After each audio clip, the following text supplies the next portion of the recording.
बिस्मिल्लाहिर्रहमानिर्रहीम। अच्छा चले, इसको मैं थोड़ा सा रिवाइज करता हूँ। मैंने आपको बताया कि अगर 3 जीनोटाइप हैं और 3 इन्वायरमेंट हैं तो आपको मैंने कहा था कि 2 प्लॉट्स जो हैं वो इकट्ठे हो जाएंगे, एक जीनोटाइप का प्लॉट और दूसरा इन्वायरमेंट का प्लॉट।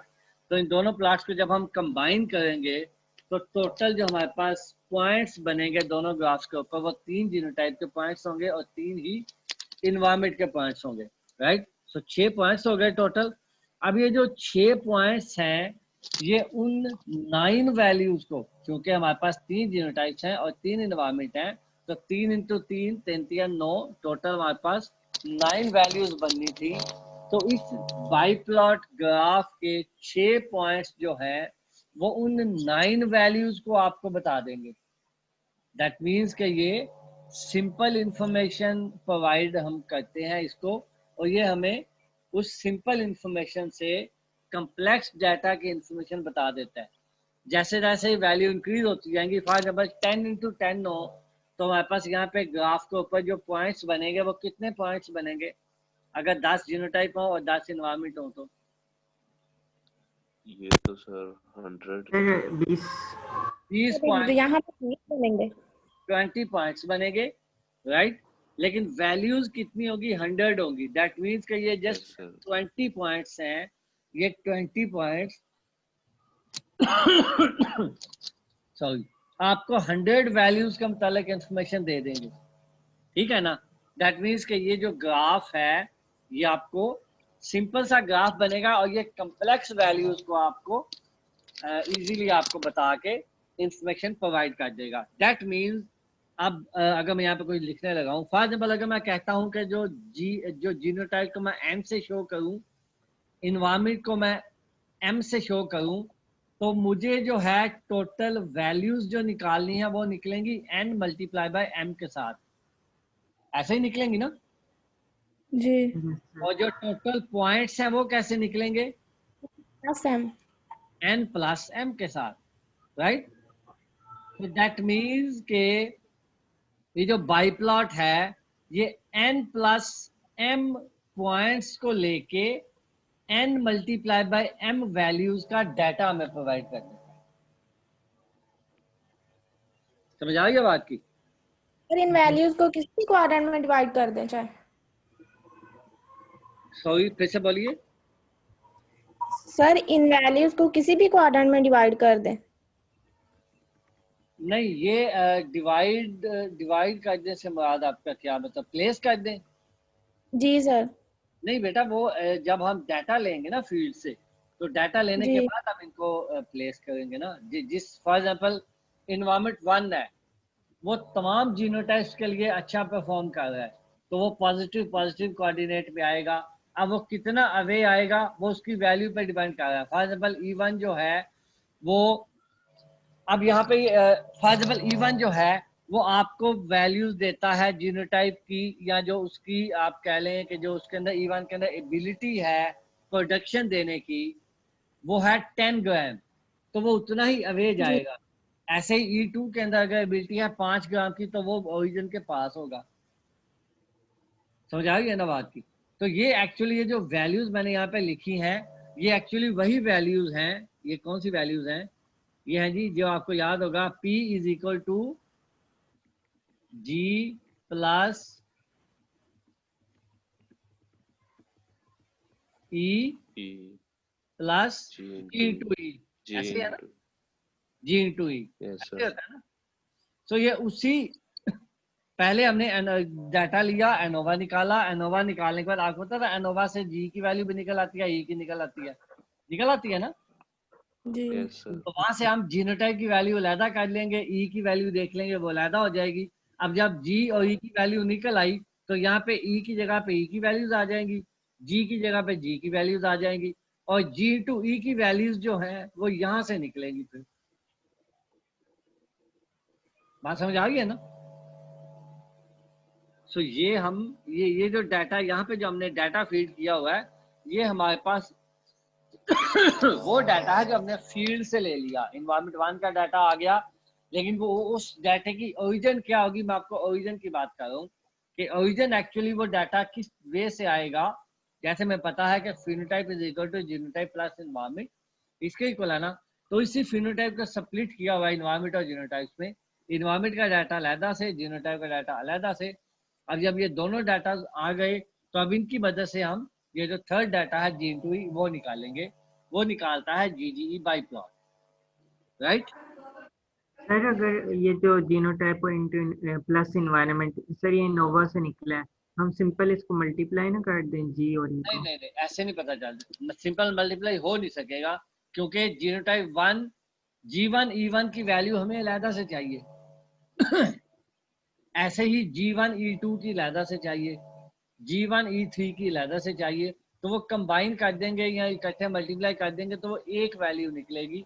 हमें एक वैल्यू नहीं चाहिए, हमें ज़्यादा वैल्यूज चाहिए, हमें 9 वैल्यूज चाहिए for example in this case, जी सर ठीक है। राइट। तो ऐसे पॉसिबल नहीं है। अच्छा, जी सर। यहाँ तक ये तो समझ आ गई कि दो प्लॉट हैं और दोनों प्लॉट्स जो है ना, बेनिफिट दो प्लॉट बनाने का क्या होता है कि हमारे पास n प्लस m वैल्यूज के होते हुए हम n multiply by m values को एस्टिमेट कर लेते हैं। यहाँ तक क्लियर है भाई? जी सर। अच्छा चलें जी। अब ये जो आपके पास, अच्छा मैट्रिक्स का वर्ड सुना हो आप लोगों ने पहले कभी? जी सर। यस क्या सर। होता है? सर स्क्वायर ब्रैकेट्स होती हैं वो। हाँ? सर स्क्वायर ब्रैकेट्स होती हैं। स्क्वायर ब्रैकेट्स होती हैं मैट्रिक्स। जी सोच जी सर शायद। सर ये मैथमेटिक्स में है 9th की में। मैथमेटिक्स में है बिल्कुल। हम इनको हम उर्दू में पढ़ते थे, इनको आप लोगों ने गालबन शायद इंग्लिश में पढ़ा होगा। जी सर। क्या उर्दू में क्या कहते हैं, सुना कभी इनको? सर इंग्लिश में ही पढ़ा है। इंग्लिश में पढ़ा, हम तो इनको कालब कहते थे उर्दू में। हाँ ये सुना गालब। था। जी एन, सर काला भी है। याद है ना? एन इंटू एम जी। मैट्रिक्स होते थे, एन इंटू एम मैट्रिक्स होते थे, आर इंटू एन वो मैट्रिक्स, कॉलम। राइट। याद है कुछ? जी सर। तो उसके जी अंदर जी। हम, ठीक है ना।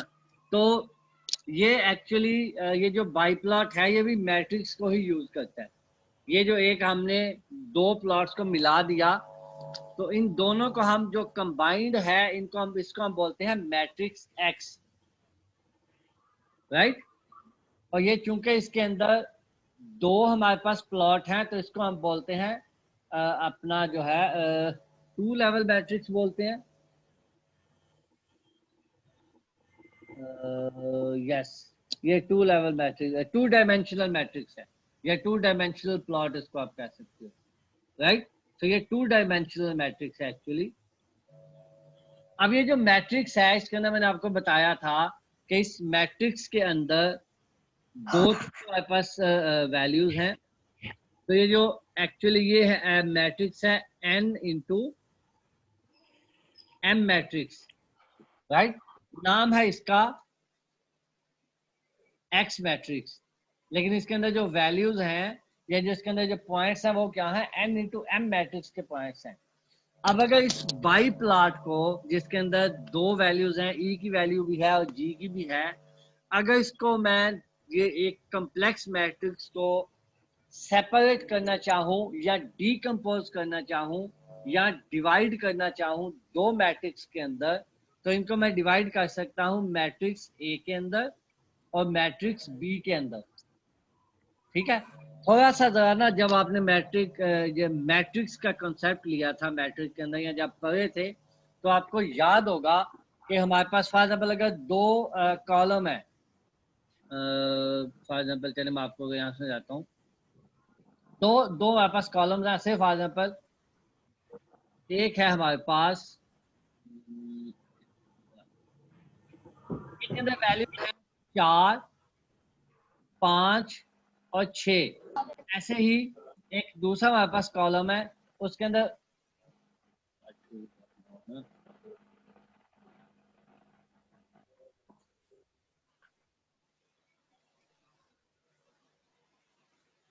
वैल्यू है 1, 2 और 3। ये एक मैसेज आया, पहले मैं जरा वो देखूं इसका मैसेज है और क्या मैसेज है।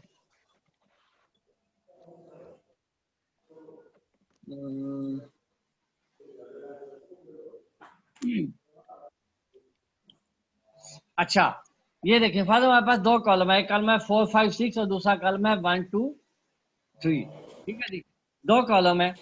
अगर इन दोनों कॉलम्स को मैं मल्टीप्लाई करना चाहूँ मैट्रिक्स के अंदर, तो हम कैसे मल्टीप्लाई करते हैं भला इनको? इनको मल्टीप्लाई करने का बड़ा सिंपल वे होता है कि ये जो है फॉर एग्जाम्पल 4 5 6 है, तो पहले 4 को 1 से मल्टीप्लाई करें, देन 5 को 1 से करें, देन 6 को 1 से करें, और वो वैल्यू पहले कॉलम में लिख दें। सर मतलब कॉलम रो से होता है मल्टीप्लाई। कॉलम रोज के साथ मल्टीप्लाई होता है, राइट? ठीक है जी।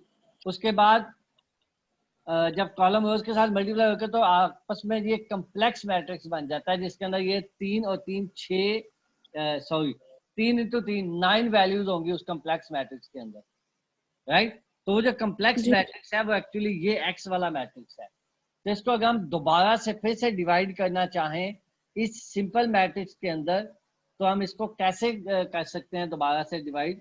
अगेन हमें वही मैट्रिक्स वाला असूल करना पड़ेगा कि उसी के वे से हम इनको, उसी जैसे हम उसको मैट्रिक्स के अंदर सेपरेट करते हैं दोनों को, उसी वे से हम इसको x को a इंटू बी में डिवाइड कर सकते हैं। कैसे डिवाइड कर सकते हैं? जब ये डिवाइड होगा तो ये जो a की वैल्यू होगी वो हो जाएगी n मल्टीप्लाई बाय r, और जो b है उसकी वैल्यू होगी r मल्टीप्लाई बाय m। अब r क्या है?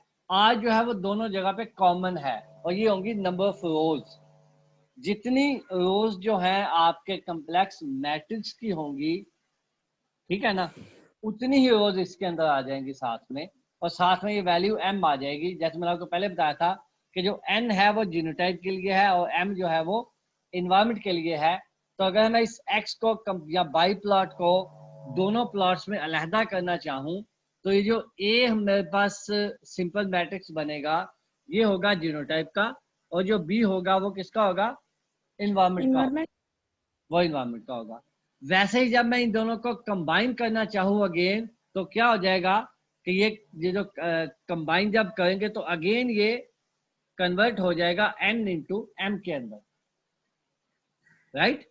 बिकॉज आज जो है रोज जो है वो मल्टीप्लाई हो जाएंगे कॉलम के साथ, राइट? तो उसके बाद कम्प्लेक्स मैट्रिक्स जो बनेगा वो मैट्रिक्स किस चीज का होगा? n इंटू एम का मैट्रिक्स होगा। एक्चुअली जो जीजीई बाई प्लॉट है वो दो चीजें कंबाइन करता है। एक तो वो मैट्रिसेस या मैट्रिक्स का जो रूल है वो यूज करता है, और सेकंड जो है वो बाई प्लॉट, दो प्लॉट्स हम उसके अंदर कंबाइन कर देते हैं। ठीक है जी, तो वो दो प्लॉट्स को कंबाइन करके दोनों की जो पॉइंट्स हैं उनको लेके वैल्यूज को एस्टिमेट करता है। यहाँ तक पॉइंट को समझ आ रहा है? सर ये वाला एक नहीं आया कि जब हम इन दोनों को मल्टीप्लाई करके कॉम्प्लेक्स वैल्यू लेंगे, सर वो वाली वैल्यू दोबारा कैसे कन्वर्ट हो जाएगी उसमें? कन्वर्ट हो नहीं जाएगी, कन्वर्ट हो नहीं जाएगी। मैं आपको जस्ट एक मैंने बताया कि जैसे हम दो मैट्रिक्स के अंदर दो कॉलम्स को जब हम मल्टीप्लाई करते हैं तो कम्प्लेक्स मैट्रिक्स बन जाता है, ठीक है ना? अब मैंने आपको कहा कि ये जो हमारे पास बाई प्लॉट है ये एक्चुअली यही कम्प्लेक्स मैट्रिक्स है, जी सर, राइट? ठीक है। हमारे पास ये जो ओरिजिनल जो सिंपल मैट्रिक्स है ये नहीं है, हमारे पास ये कम्प्लेक्स मैट्रिक्स है। हम इस कम्प्लेक्स मैट्रिक्स में से सिंपल वैल्यूज निकालना चाहते हैं। जी सर। या इन अदर वर्ड ये जो कम्प्लेक्स मैट्रिक्स बाई प्लॉट है जिसके अंदर दो प्लॉट्स हैं, इनको मैं सिंगल प्लॉट्स में डिवाइड करना चाहता हूँ, अलहदा अलहदा करना चाहता हूँ। तो अलहदा अलहदा करना एक ही वे से पॉसिबल है, जैसे हम मैट्रिक्स के अंदर कम्प्लेक्स मैट्रिक्स को सिंपल मैट्रिक्स के अंदर कन्वर्ट करते हैं, उसी वे से हम इस मैट्रिक्स, इसका जो कम्प्लेक्स है इसको हम जब सेपरेट करेंगे तो सेपरेट हो सकता है दो प्लॉट्स के अंदर। पहला होगा ए प्लॉट और दूसरा होगा बी प्लॉट।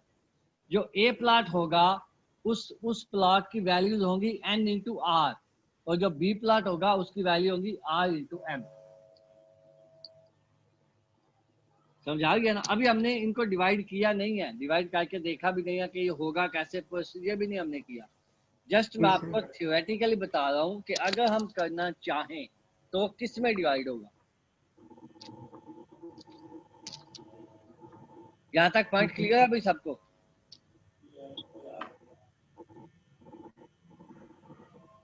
सो जो GGE बाई प्लस, ये मैं सारा क्लियर कर देता हूँ एक दफा, ताकि हम फिर से शुरू पे जाके इसको फिर से थोड़ा सा एक दफा फिर से समझ सकें।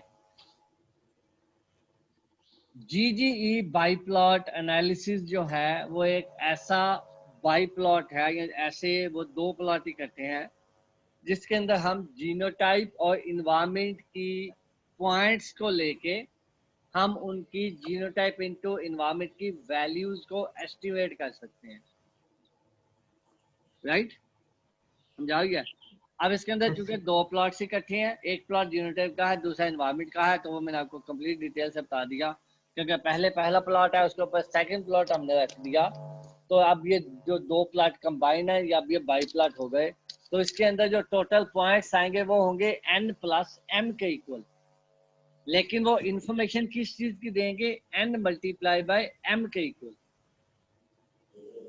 ठीक हो गया? जी सर। ये जो बाई प्लॉट है ये हमें इंफॉर्मेशन देगा हर जीनोटाइप की इंडिविजुअल वैल्यू क्या होगी, हर इन्वायरमेंट की इंडिविजुअल वैल्यू क्या होगी, एक जीनोटाइप किसी स्पेसिफिक इन्वायरमेंट में कैसे परफॉर्म करती है, एक जीनोटाइप सारे इन्वायरमेंट्स के अंदर कैसे परफॉर्म करती है, एक इन्वायरमेंट के अंदर सारी जीनोटाइप्स कैसे परफॉर्म कर रही हैं, और सारे इन्वायरमेंट्स के अंदर एक जीनोटाइप कैसे परफॉर्म कर रही है। सो ये सारी इंफॉर्मेशन जो है ये बाई प्लॉट हमें प्रोवाइड कर देगा। क्लियर है भाई? जी सर।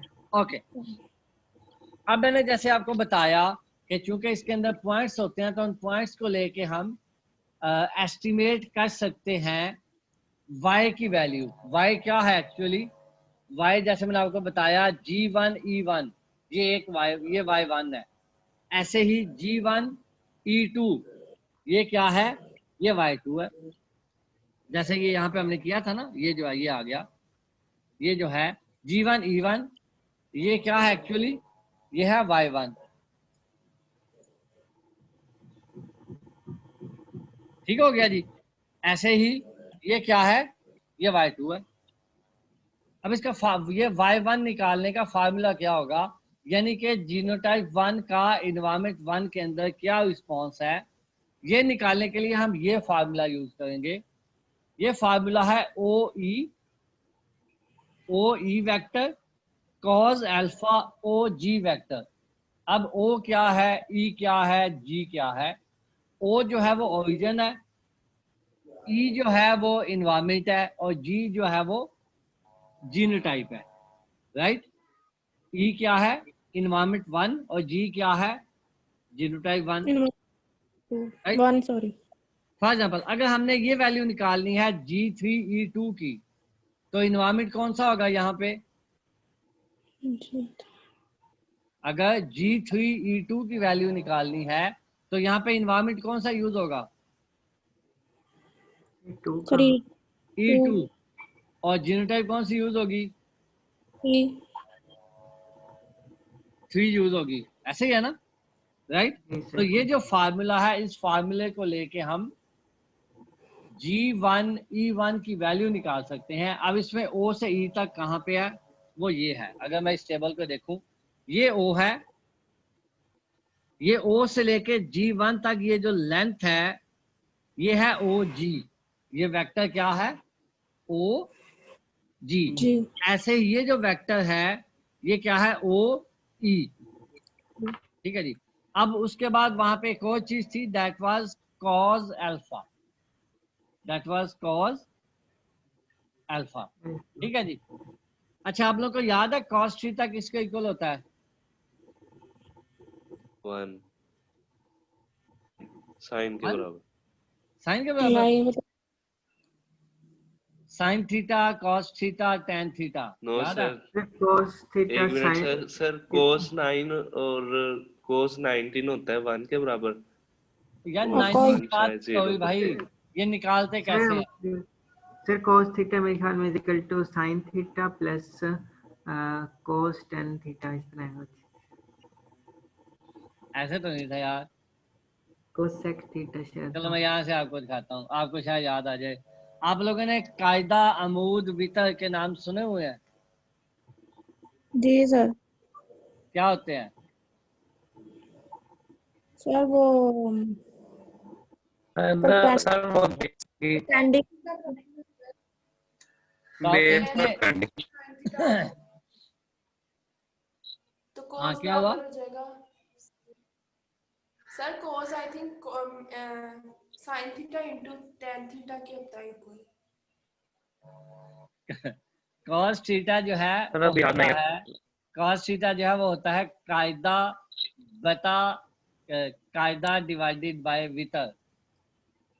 सर या इसको इंग्लिश में सर हमने ना इसका याद किया एडजस्ट था, some people have curly brown hair through proper brushing. Adjacent divided by hypotenuse. जी सर। एडजेस्ट याद आया है? एडजेसेंट जी सर। डिवाइडेड बाय हाइपोटेन्यूज जो है वो कॉस थीटा के इक्वल होता है, और साइन थीटा किसके इक्वल होता है? Sir, perpendicular our hypothesis. Perpendicular hypothesis, hypotenuse. Hypotenuse. हाँ, और tan theta Sir, perpendicular our base. Perpendicular base, right. So जी cos क्या था? cos जो है वो बेस ओवर हाइपोटेन्यूज था, हाइपोटेन्यूज। ठीक है ना। जी तो ये अब यहाँ पे अगर मैं इस ट्रायंगल की बात करूं, ट्रायंगल OGE की बात हो रही है, OG1E1 की बात हो रही है, ठीक है जी। ट्रायंगल OG1 और E1 की बात हो रही है। तो अगर मैं थीटा लेता हूं, ओ अपना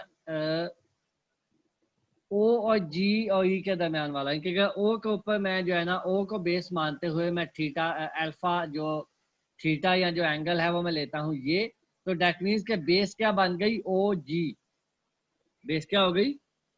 OG. ऐसे हुआ ना, Yes, sir. राइट। और परपेंडिकुलर क्या हो गया? G1, जी E1. G1 E1। Very good, ये परपेंडिकुलर हो गया। और हाइपोटेन्यू क्या हुआ? OE1। ओ Oh, E1, yes, sir. ऐसे होगा ना, जी सर। राइट। तो अब यहाँ पे मैंने cos थीटा जब लिया है, तो जो cos theta of cos theta into OG जो है ये इक्वल होगा इस प्रोजेक्शन के, cos थीटा इंटू OG जो है वो किसके इक्वल होगा? प्रोजेक्शन के। ये इस प्रोजेक्शन के इक्वल होगा जब हम ये इस वैल्यू को यूज करते हुए, OE की वैल्यू हमारे पास मौजूद है, थीटा की वैल्यू मौजूद है और OG की वैल्यू मौजूद है। तो इन तमाम वैल्यूज को जमा करके जो रिजल्ट बनेगा वो क्या होगा? YIJ के इक्वल। YIJ का मतलब है G1E1 की वैल्यू, राइट। तो चूंकि यहाँ पे ये जो हमने थीटा यूज करना है वो बेस और हाइपोटेन्यू के दरमियान है, इसलिए जो हमने यूज किया वो हमने cos थीटा यूज किया। समझ आ गया भाई? जी सर। ठीक है ना। सो अगर हम एंगल यूज करते ये वाला, यानी कि जो कि है बेस और परपेंडिकुलर के दरमियान, तो फिर हम थीटा कौन सा यूज करते? Sir, base और perpendicular के दरमियान में सर ये tan theta. tan theta, tan theta, tangent theta. फिर हमने टेंजेंट थीटा यूज करना था, लेकिन चूंकि यहाँ पे हमने यूज किया है OG और OE के दरमियान, यानी कि बेस और हाइपोटेन्यू के दरमियान, तो इसलिए हम जो थीटा यूज करेंगे वो कौन सा यूज होगा? cos theta, cos theta. Right. So इसी तरीके से आप जो G1E1, G1E2, G1E3, इस तरीके से ये जो 9 वैल्यूज हैं, ये 9 वैल्यूज कैसे निकाल सकते हैं? ये जो हमारे पास 6 पॉइंट्स हैं, सिर्फ इन 6 पॉइंट्स से हम 9 वैल्यूज निकाल सकते हैं। तो जैसे जैसे ये वैल्यूज इंक्रीज होती जाएंगी, जीनोटाइप नंबर्स इंक्रीज होते जाएंगे, इन्वायरमेंट के नंबर्स इंक्रीज होते जाएंगे, तो उसी तरीके से हम कंपैरेटिवली लेस पॉइंट्स को लेके ज्यादा वैल्यूज एस्टिमेट कर सकते हैं। ठीक हो गया जी, समझ आ गया? जी सो ये अभी जी इसका सर। ये सब आपको जस्ट इस क्लास के अंदर इसका GG बाई प्रोडक्ट का जस्ट ये कॉन्सेप्ट देना था। अगली क्लास के अंदर हम, कल वाली जो हमारी क्लास होगी उसके अंदर मैं आपको इसका सॉफ्टवेयर यूज करना सिखाऊंगा और उस सॉफ्टवेयर से जी ये सर। ग्राफ हम बना के देखेंगे, फिर उस ग्राफ को लेके हम आगे बात करेंगे। ठीक है जी। जी तो आज की सर। क्लास में जी हमने क्या किया, हमने स्टेबिलिटी एनालिसिस करने के लिए बाई प्लॉट एनालिसिस यूज किया। बाई प्लॉट एनालिसिस जो है वो genotype and genotype into interaction या जीनोटाइप इनटू एनवायरनमेंट का इंटरेक्शन निकालता है। जीजीई बाई प्लॉट होता है। अब इसका नाम बाई प्लॉट क्यों है, क्योंकि इसके अंदर दो प्लॉट होते हैं। एक प्लॉट जो है वो जीनोटाइप का है, दूसरा इन्वायरमेंट का है, राइट। अगर मैं कहता हूँ कि जो जीनोटाइप का प्लॉट है वो इक्वल है एन इंटू आर के, तो जो इन्वायरमेंट का है वो इक्वल है आर इंटू एम के। तो जो ये बाई प्लॉट कंबाइन होगा तो वो बाई प्लॉट किसके इक्वल होगा, एन इंटू एम के, राइट। तो ये जो बाई प्लॉट है इसके अंदर हमारे पास n प्लस m वैल्यूज होती है, sorry n plus m points होते हैं और उन पॉइंट्स को लेके हम n multiply by m values को एस्टिमेट कर सकते हैं। एस्टिमेट करने का फार्मूला मैंने आपको बता दिया, O E cos theta into O G. ठीक हो गया जी, राइट। जी। ठीक है जी। और ये थोड़ा सा आपको मैंने ग्राफ एक्सप्लेन कर दिया, क्योंकि इसके अंदर चार क्वाड्रेंट्स होते हैं, एक्स एक्सिस और वाई एक्सिस हैं। तो पहला क्वाड्रेंट प्लस पॉजिटिव पॉजिटिव है, दूसरा पॉजिटिव नेगेटिव है, तीसरा नेगेटिव पॉजिटिव है और चौथा नेगेटिव नेगेटिव है, राइट। नेगेटिव है। सर तीसरा नेगेटिव नेगेटिव था। तीसरा नेगेटिव नेगेटिव है, चौथा नेगेटिव पॉजिटिव है, ऐसे कर लो। ठीक है जी। जी जस्ट ना आपने खुद से नाम देने हैं ना, ये जी कोई ऐसी बात नहीं है। ये इंपॉर्टेंट क्या है कि नेगेटिव कौन सा है, जी सर। पॉजिटिव कौन सा है। ठीक है जी। तो इसके जी अंदर जी सर। अब इंशाल्लाह नेक्स्ट क्लास के अंदर जब हम जाएंगे तो उस क्लास के अंदर इसको हम एक्सप्लेनेशन में इसकी आपको दूंगा कि अगर ये जो G1 है ये पॉजिटिव पॉजिटिव कोऑर्डिनेट में इस जगह पे मौजूद है तो उसका क्या मतलब है। अगर ये बेस के पास होती तो क्या मतलब होता, अगर ये इन्वायरमेंट 1 के पास होती तो क्या मतलब होता, अगर ये इन्वायरमेंट 1 की अपोजिट साइड पे होती तब क्या मतलब होता, राइट। समझाइए ना। जी ओरिजिन सर। के जी कोई सर। चीज ओरिजिन के जी कितना पास होती तो उसका क्या मतलब है, ओरिजिन से अवे है तो क्या मतलब है, बेस के पास है तो क्या मतलब है, बेस से अवे है तो क्या मतलब है। तो ये सारी चीजें इंशाल्लाह हम इसमें अगली क्लास में डिस्कस करेंगे। सो आज की क्लास में इसका जो कोई आपने पूछना है बात तो आप पूछ सकते हो। जिनके इसको आपको बाई प्लॉट का पता होना चाहिए, जीजीई बाई प्लॉट का पता होना चाहिए, इसका ग्राफ कैसे बनता है उसका पता होना चाहिए, इसके अंदर पॉइंट्स कितने बनते हैं और उससे कितनी वैल्यूज का डाटा मिल सकता है वो आपको पता होना चाहिए, और उसका फार्मूला क्या है उसका पता होना चाहिए। और ये जो कम्प्लेक्स मैट्रिक्स है इसको अगर हमने डिकम्पोज करना हो सिंपल मैट्रिक्स के अंदर या दो डिफरेंट मैट्रिक्स के अंदर कन्वर्ट करना हो तो वो क्या कैसे कन्वर्ट होगा, और कन्वर्ट होने के बाद जो सिंपल मैट्रिक्स हैं उनके अंदर क्या वैल्यूज होंगी। ठीक है जी। जी जी सर। सर। ओके। जी और कोई बात बेटा किसी ने पूछनी है तो वो पूछ सकता है।